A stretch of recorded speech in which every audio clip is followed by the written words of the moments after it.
नमस्कार दोस्तों, स्वागत है आपका हमारे चैनल पर। आज हम क्लास 8th का मॉडल पेपर सोल्व करेंगे। इस बार आपका एग्ज़ाम में पेपर इसी तरीके से आएगा। उसमें आपको आंसर शीट नहीं दी जाएगी, आपको केवल एक पेपर दिया जाएगा, उसी में आपको प्रश्न हल करने और पेपर में ही आपको प्रश्न हल करने के लिए जगह मिलेगी। तो चलिए शुरू करते हैं। पार्ट फर्स्ट में 15 ऑब्जेक्टिव टाइप प्रश्न है। इसमें पहला प्रश्न है, निम्न में से कौन सी परिमेय संख्या योज्य तत्समक है। तो आप सभी जानते हैं कि योज्य तत्समक संख्या कौन सी होती है, 0। और यदि गुणात्मक तत्समक पूछे तो 1। तो प्रश्न नंबर फर्स्ट का आंसर हो जाएगा ए, यानी कि 0। -5 का गुणात्मक प्रतिलोम पूछ रहे हैं। तो आप सभी जानते हो गुणात्मक प्रतिलोम निकालने के लिए क्या करते हैं, -5 को किसी ऐसी संख्या से गुणा करें कि इनका मान क्या आ जाए, 1 आ जाए। तो देखो, यदि मैं -5 को गुणा करूँ माइनस की 1/5 तो 5 से 5 कटेगा एक बार, तो 1 बचा। माइनस को माइनस से गुणा करेंगे तो क्या हो जाएगा, प्लस का हो जाएगा। कितना आया, 1। यानी कि जब -5 को -1/5 से गुणा करें तो 1 आ रहा है। तो इसका सही आंसर क्या हो जाएगा, सी, -1/5। इसके बाद प्रश्न नंबर 3 है, समीकरण 6x = 12 का हल है। तो क्या हल होगा इसका।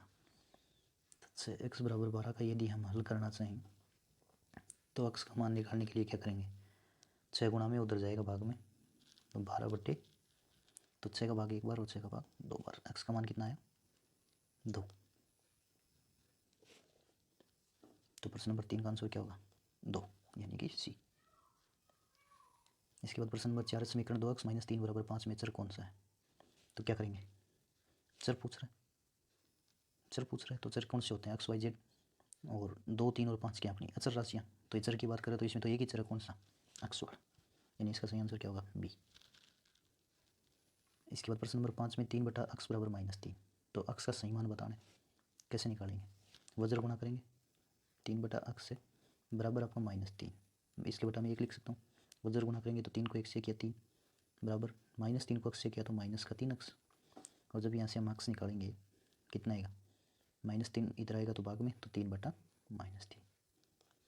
तो x का मान कितना जाएगा, 3/-3, यानी कि प्रश्न नंबर 5 में अपना बी का सही आंसर है। अब 9 का वर्ग निकालना है। तो 9 का वर्ग यानी किसी भी संख्या का वर्ग करना है तो क्या करेंगे, 9 की घात 2, यानी 9 को 2 बार गुणा करना है। तो 9 को 9 से गुणा करेंगे कितना आएगा, 81। तो 9 का वर्ग कितना होगा, 81, यानी ऑप्शन सी आपका क्या हो जाएगा, राइट आंसर। तो ऑप्शन सी आपका सही उत्तर है। इसके बाद 100 का वर्गमूल आप सभी जानते हो, 10 तक वर्गमूल तो कम से कम आपको याद होंगे। तो 100 का वर्गमूल क्या होगा, 10 होगा। नहीं याद है तो आप गुणनखंड विधि से निकाल सकते हो। अंडर रूट में क्या करेंगे, इसके गुणनखंड लिखेंगे। गुणनखंड आपको निकालने आते हैं, तो 2 × 2 5 × 5 यही होंगे इसके गुणनखंड। 2 के जोड़े बनाओ, उसमें से एक संख्या बाहर आएगी, इसमें तो 2, इसमें 5, तो 2 को 5 से गुणा करेंगे कितना आएगा, 10। यानी 100 का वर्गमूल कितना होगा, 10 होगा। इसके बाद प्रश्न संख्या 8 में पूछ रहा है 15,625 के घनमूल में इकाई का अंक होगा। इकाई का अंक बताना है। तो इकाई का अंक देखो, इसका पहले इकाई का अंक देखो कितना है, 5। तो पूरा घनमूल करने की बजाय हम क्या करेंगे, इकाई के अंक का ही घनमूल करके देखेंगे, क्योंकि इकाई के अंक की बात हो रही है। तो इकाई का अंक यदि 5 है तो 5 का घनमूल यानी 5 की क्यूब, 5 की घात 3। 5 की घात 3 का मतलब क्या है, 5 × 5 × 5। और जब 5 को 3 बार गुणा करेंगे तो कितना आएगा, 125। इसमें इकाई का अंक कितना आ रहा है, 5 आ रहा है। तो इस संख्या का भी जब आप घनमूल निकालोगे तो उसमें भी इकाई का अंक कितना आएगा, 5 ही आएगा। तो इसका सही उत्तर क्या होगा, सी। इसके बाद प्रश्न संख्या 9 में कह रहा है किसी संख्या के 40 विद्यार्थियों में से 60% प्रथम श्रेणी में उत्तीर्ण हुए। तो प्रथम श्रेणी विद्यार्थियों की संख्या है, यानी 40 विद्यार्थी थे, उनमें से 60% जो बच्चे थे वो प्रथम श्रेणी से उत्तीर्ण हुए। तो क्या करेंगे, 40 का 60%, 40 का 60% का की जगह क्या करेंगे, गुणा लगाएंगे। 60% हटाएंगे तो क्या करेंगे, 100 का भाग देंगे। 1 0 से 1 0 कट जाएगी और 1 0 से 1 0 कट जाएगी। क्या बचा ऊपर, 24 बचा। तो कितने बच्चे भी प्रथम श्रेणी में उत्तीर्ण, तो आप कह सकते हैं कि 24 बच्चे प्रथम श्रेणी से उत्तीर्ण हुए। इसके बाद प्रश्न संख्या 10 है 2 की घात -4 का गुणात्मक प्रतिलोम है। तो कोई भी घात यदि आपको माइनस में दे रखी है तो उसको प्लस में बनाने के लिए उसको उल्टा कर दो। तो 2 की घात -4 को मैं यदि 1/2 की घात 4 लिख सकता हूँ, क्योंकि नीचे की तरफ आती घात क्या हो जाएगी, प्लस की हो जाएगी। तो आप सभी जानते हैं 2 की घात 4 कितना होता है, 16, यानी 1/16। तो 1/16 का यदि हम गुणात्मक प्रतिलोम देखें तो क्या होगा, किसी ऐसी संख्या से गुणा करें कि इसका मान 1 आ जाए। तो किससे गुणा करें, 16 से गुणा करेंगे तो इसका मान 1 आ जाएगा। यानी 16 का पहाड़ा एक बार और 16 का पहाड़ा एक बार, तो कितना बचा? 1 बचा। यानी 1/16 को किससे गुणा किया मैंने? 16 से, तो इसका गुणात्मक प्रतिलोम क्या होगा? 16 होगा। यानी ऑप्शन सी आपका सही होता है। इसके बाद प्रश्न संख्या 11, 12 की घात 0 का मान होता है। तो किसी भी संख्या की घात यदि 0 है तो उसका मान हमेशा क्या होगा? 1 होगा। प्रश्न संख्या 12, 12 x और 36 का सर्वगुणनखंड, यानी इनमें कॉमन लेना हमें। तो देखो x से 36 के साथ में कोई चर राशि तो है नहीं, एक्स वाई जेड कुछ नहीं है, क्या कॉमन लेंगे? 36 जो है वो 12 के पहाड़े में आ रहा है, तो 12 कॉमन ले लें। तो देखो जैसे 12 कॉमन लिया, इसमें तो x बचा और दूसरे में कितना बचा? 3, यानी दोनों में 12 कॉमन आ रहा है, तो इसके सर्वगुणनखंड क्या होंगे? केवल 12। तो आपका ऑप्शन ए जो है वो सही हो जाएगा। उत्तर क्या होगा इसका? 12। प्रश्न संख्या 13 में चित्र दे रखा है, इसमें कौन सा आलेख है? दंडालेख है, आयत चित्र, वृत्त आलेख या फिर रेखीय आलेख? तो आपको दिखाई दे रहा है साफ साफ कि कौन सा आलेख है? आयत चित्र।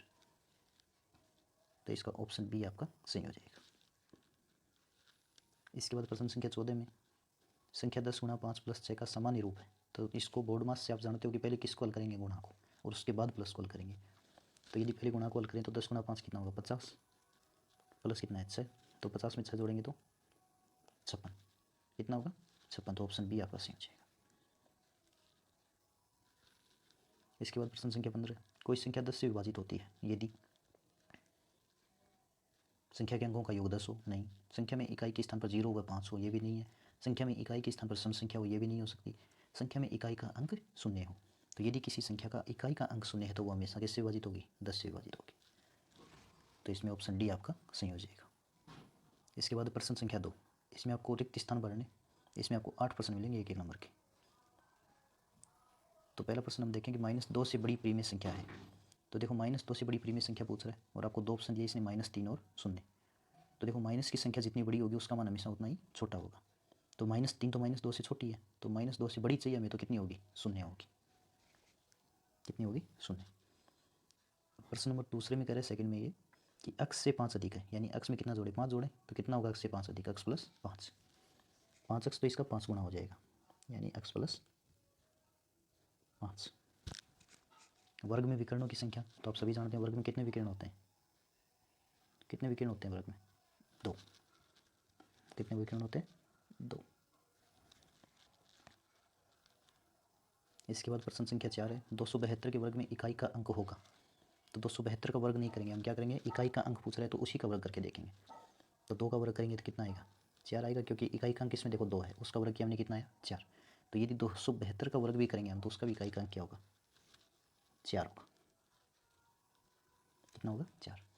इसके बाद प्रश्न संख्या 5 है, 50 का 50% कितना होगा? तो 50 का 50% निकालेंगे तो क्या करते हैं हम? जब किसी का प्रतिशत निकालते हैं तो क्या की जगह तो करते हैं गुणा, और प्रतिशत हटाने के लिए क्या करेंगे? 100 का भाग, एक जीरो से एक जीरो कट गई आपकी, दूसरे जीरो से ये क्या बचा ऊपर? 5 गुणा 5 यानी 25, नीचे तो एक ही है, तो कितना होगा इसका उत्तर? 25। तो इसने ऑप्शन दे रखे हैं आपको 2, 25 और 100, तो 50 का 50% कितना होगा? 25। इसके बाद प्रश्न संख्या 6, 7x - 42 का गुणनखंड होता है। तो इसके गुणनखंड करेंगे तो देखो इसमें 7 कॉमन है दोनों में, क्या बचा अंदर? इसमें तो x बचा, और 42 में 7 का पढ़ा बोलेंगे 6 बार, यही होंगे। तो आपका ये वाला ऑप्शन जो है, सॉरी, ये ऑप्शन जो है आपका सही हो जाएगा, यानी 7 गुणा x - 6।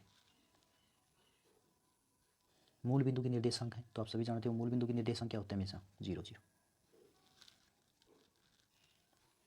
इसके बाद प्रश्न संख्या 8 है, संख्या 132 के अंकों को उल्टे क्रम में बनने वाली संख्या। तो जब इसके अंकों को पलटेंगे, यानी पहला अंक तो जाएगा लास्ट में और लास्ट वाला क्या आएगा? पहले। तो देखो सबसे पहले क्या है इसमें? 1 3 2, तो इसका आखिरी अंक देखो, आखिरी अंक क्या? 2, इसके बाद 3, और प्रथम में कौन सा? 1, तो ये संख्या बनेगी आपकी 231। तो आपका ये वाला ऑप्शन इसमें सही हो जाएगा, 231 आपका सही हो जाएगा। इसके बाद प्रश्न संख्या 3 में हमें सत्य और असत्य चुनने हैं। निम्नलिखित कथनों को पढ़कर सत्य और असत्य चुनिए।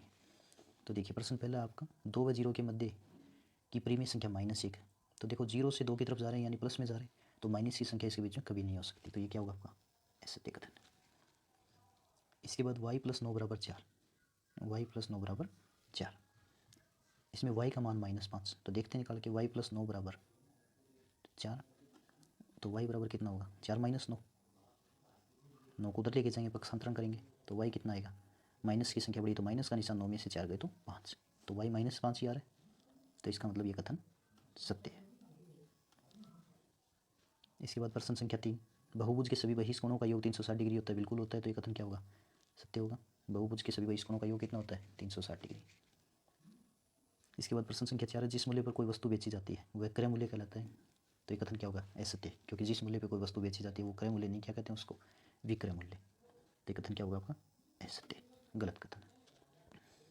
इसके बाद प्रश्न संख्या 5 है, ए की घात m गुणा ए की घात n, तो यदि आधार समान है तो घातें क्या होती है आपस में? यदि गुणा में हो और आधार समान है तो घातें आपस में जुड़ती है, नहीं कि गुणा होती है। इसने कर रखी है दोनों गुणा, तो क्या होंगी ये? असत्य। क्या होगा? असत्य। इसके बाद प्रश्न संख्या 6, m की घात 2 - 25, तो देखो इसके गुणनखंड करने, तो कैसे करेंगे? m की घात 2 - 25 को देखो मैं 5 का वर्ग लिख सकता हूँ,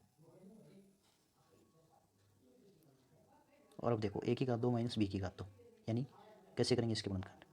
a + b यानी m + 5 और a - b यानी m - 5, यही होंगे इसके गुणनखंड। और इसने कौन से दे रखे हैं? इसने भी यही दे रखे हैं, यानी कि क्या कह रहे हैं? सत्य कह रहे हैं। ये कथन क्या होगा? सत्य। प्रश्न संख्या 7, यदि एक संख्या 9 से विभाजित है, यदि उनके अंकों का योग 9 से विभाजित हो, तो बिल्कुल सत्य कथन है, क्योंकि यदि कोई संख्या है और हमें ये पता करना है कि वो संख्या 9 से विभाजित होगी या नहीं होगी, तो हम क्या करते हैं? उसके अंकों का योग करते हैं, और यदि वो अंक या अंकों का योग 9 से विभाजित हो रहा है तो वो पूरी संख्या किससे विभाजित होगी? 9 से, तो ये कथन क्या हो जाएगा आपका? सत्य। इसके बाद प्रश्न संख्या 4 है, मिलान कीजिए। तो देखिए खंड ए में पहली संख्या है 2x × 3y, डॉट का मतलब है यहाँ पे गुणा, तो जब 2 को 3 से गुणा करेंगे तो 6 आएगा, और चरराशि यानी x और y को आपस में गुणा करेंगे, कितना आएगा? xy, कितना गुणा? 6xy, तो इसको तो मिला देंगे किससे? d से, यानी 6xy से।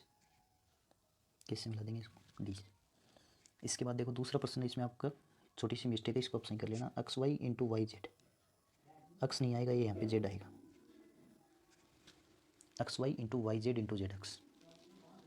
तो इसके बाद अगर देखें इसको, तो इसमें 2 बार x आ रहा है, तो x को x से गुणा करेंगे, कितना होगा? x की घात 2, y को y से गुणा करेंगे, y की घात 2, और z को z से करेंगे तो z की घात 2, तो इसमें आपका कौन सा आ जाएगा?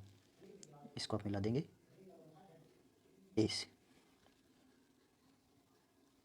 इसके बाद 25y की घात 3, तो इसमें आप देखो ऑप्शन नंबर सी को खंड ब में, जब -5 को -5 से गुणा करेंगे कितना आएगा? प्लस का 25, और y को y की घात 2 से गुणा करेंगे तो कितना आएगा? y की घात 3, कितना आएगा? y की घात 3, यानी 25y की घात 3 ही आ रहा है इन दोनों का गुणा, तो किससे मिला देंगे इसको? 25y की घात 3 से। इसके बाद a × a, यानी a को 3 बार गुणा कर रहे हैं, तो आधार समान है तो घातें जुड़ जाएंगी, यानी तीनों की एक एक घात कितनी हो जाएगी? a की घात 3, कितनी हो जाएगी? a की घात 3। और इसके बाद x बटा y का योज्य प्रतिलोम पूछ रहे हैं, तो योज्य प्रतिलोम क्या होता है कि दोनों को जोड़ने पर 0 आना चाहिए, यानी x बटा y में यदि हम -x बटा y जोड़ेंगे तो कितना आएगा? 0 आएगा, तो इसको किससे मिला देंगे? b से मिला देंगे। ये आपका हो गया मिलान।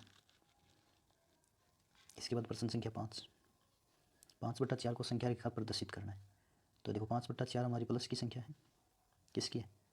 प्लस की संख्या है, तो हम 0 से स्टार्ट करेंगे, किससे स्टार्ट करेंगे? 0 से।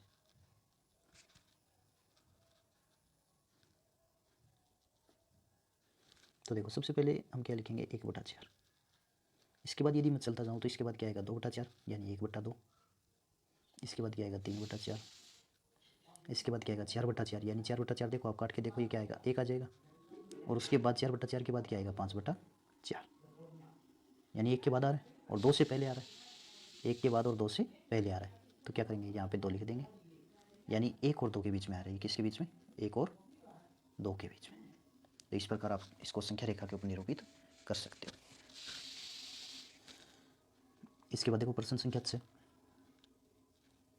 प्रश्न संख्या 6 में हमें 3x/5 + 2x/5 + x/5 तीन चीज़ें दे रखी है इसने, तो देखो यदि हर समान है तो ले से क्या होगा? हर ही होगा, तो ले से तो इसका होगा 5 ही, और ऊपर वाली संख्याएं हैं वो आपस में जुड़ जाएंगी, क्योंकि 5 में 5 का भाग देंगे, एक बार जाएगा, 1 को गुणा करो 3x से, कोई फर्क नहीं पड़ेगा, 3x ही आएगा, तो तीनों को आपस में क्या करेंगे? जोड़ देंगे, 3x + 2x + x, तो 3x और 2x 5x और 1x 6x, तो कितना है? 6x/5, तो इसका उत्तर क्या होगा? 6x/5।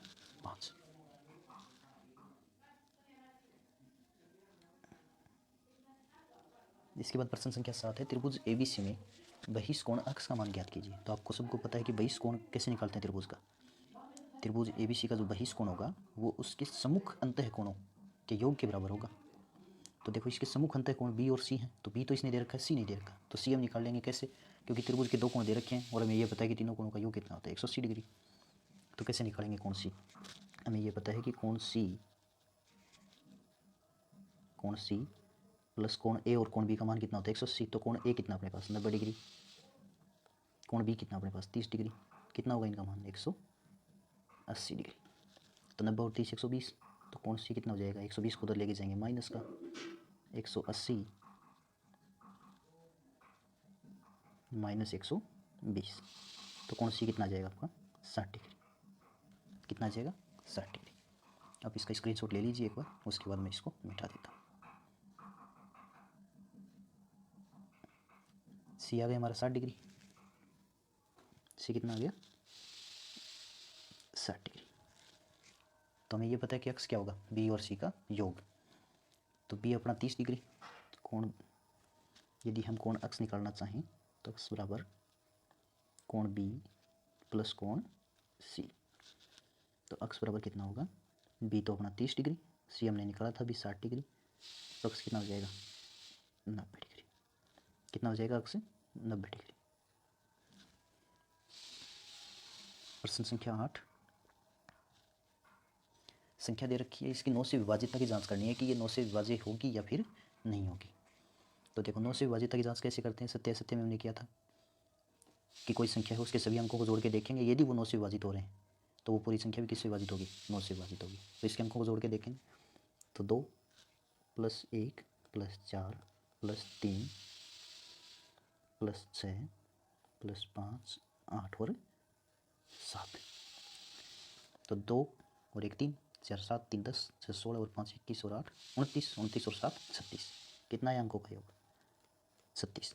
अब देखो 36 9 से विभाजित हो रहा है क्या, तो 9 का पाड़ा बोलो 4 बार हो रहा है, बिल्कुल हो रहा है। तो यदि इन अंकों का योग आया हमारा 36 और वो यदि 9 से विभाजित हो रहा है तो ये पूर्ण संख्या भी किससे विभाजित होगी 9 से विभाजित होगी। इसके बाद प्रश्न संख्या 9, इसमें हमें A और B का मान ज्ञात करना है, A और B का। तो देखो एक कोई भी एक अंक की संख्या होगी, अंकित होगा कोई एक, तो अंक क्या हो सकते हैं इसमें 0 से लेके 9 तक आ सकते हैं, 0 से लेके 9 तक। तो या तो हम A का मान कितना रखें 0 रखें, तो 0 रखेंगे तो क्या आ जाएगा 0 0 और नीचे क्या जाएगा आपका 0, जब इनको हम प्लस करेंगे तो 0 ही आएगा, और B भी कितना होगा 0 ही होगा। या फिर हम A का मान क्या रखें 1 रखें, तो यदि 1 रखेंगे तो 1 को 1 से जोड़ेंगे क्या आएगा 1 ही आएगा, और B क्या हो जाएगा 0।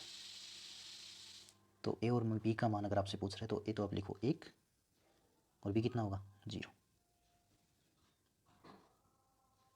ये होगा आपका 1, क्योंकि दोनों 0 तो हो नहीं सकते, हमें मान निकालना है कुछ ना कुछ।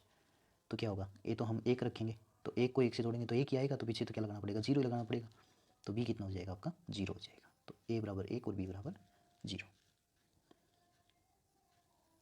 इसके बाद पार्ट B खंड B हम करेंगे दूसरी वीडियो में, ये वीडियो ज़्यादा बड़ी हो जाएगी।